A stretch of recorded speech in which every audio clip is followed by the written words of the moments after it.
बिस्मिल्लाहिर्रहमानिर्रहीम। अस्सलामुअलैकुम। नए साल की मीठी खुशियों के साथ एक मीठी रेसिपी लेकर हाजिर हूँ।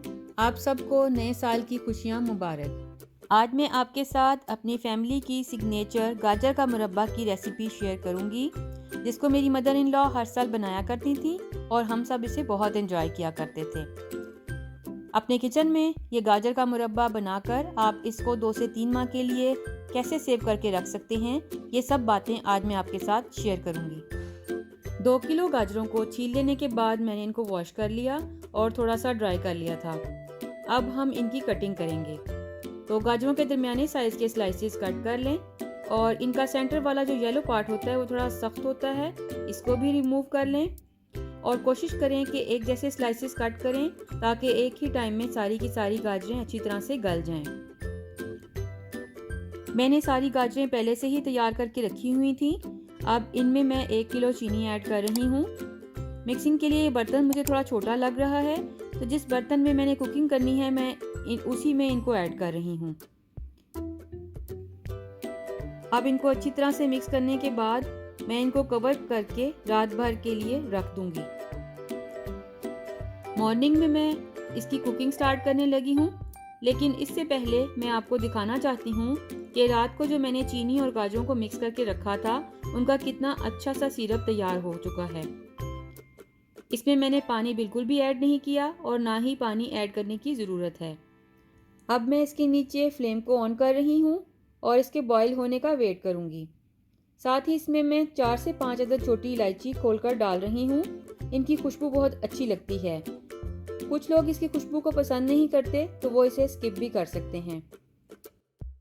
जैसे ही गाजरों का सिरप बॉईल होने लगा तो मैंने फ्लेम को लो कर दिया है और अब मैं इनको 15 से 20 मिनट हल्की आंच पर कवर करके फिर से कुक करूँगी ताकि ये अच्छी तरह गल जाएं और मीठा इनके अंदर तक जज्ब हो जाए। 30 मिनट के बाद ये देखिए गाजरों का कलर भी चेंज हो चुका है और ये अच्छी तरह कुक भी हो चुकी हैं। अब मैं इनमें 1 टेबलस्पून लेमन जूस ऐड कर रही हूँ और साथ ही मैं इसमें 1/4 टीस्पून सॉल्ट भी ऐड कर रही हूँ। लेमन जूस की वजह से चीनी के क्रिस्टल्स नहीं बनेंगे और नमक स्वीटनेस को बैलेंस रखता है। अब हम चेक करेंगे कि हमारी गाजरें किस हद तक गल चुकी हैं।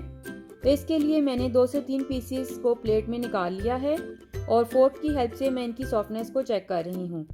आप भी इसी तरह से इनको चेक कर सकते हैं। ये अब बिल्कुल तैयार हैं। तो अब इनको मैं हाई फ्लेम पर इतना पकाऊंगी कि शीरा आधा रह जाए। शीरा अच्छी तरह से पकाकर गाढ़ा कर लें और एक तार का शीरा तैयार कर लें। इसके बाद मैं फ्लेम को ऑफ करके इसमें आलमंड्स ऐड कर रही हूँ और इसको ठंडा करने के लिए रख रही हूँ। ठंडा करने के बाद इसको हम स्टेरिलाइज्ड जार में भर के रख लेंगे। इस तरह से आप इनको 2 से 3 माह के लिए सेव करके रख सकते हैं और जब भी ज़रूरत पड़े आप इनको निकाल कर एंजॉय करें।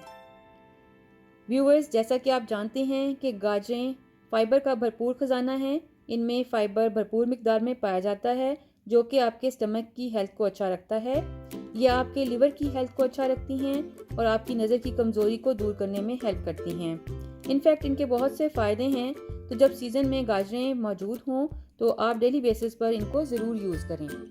तो चलिए नए साल की शुरुआत इस मीठी रेसिपी से करें और इसको ट्राई करने के बाद मुझे अपना फीडबैक देना ना भूलिएगा।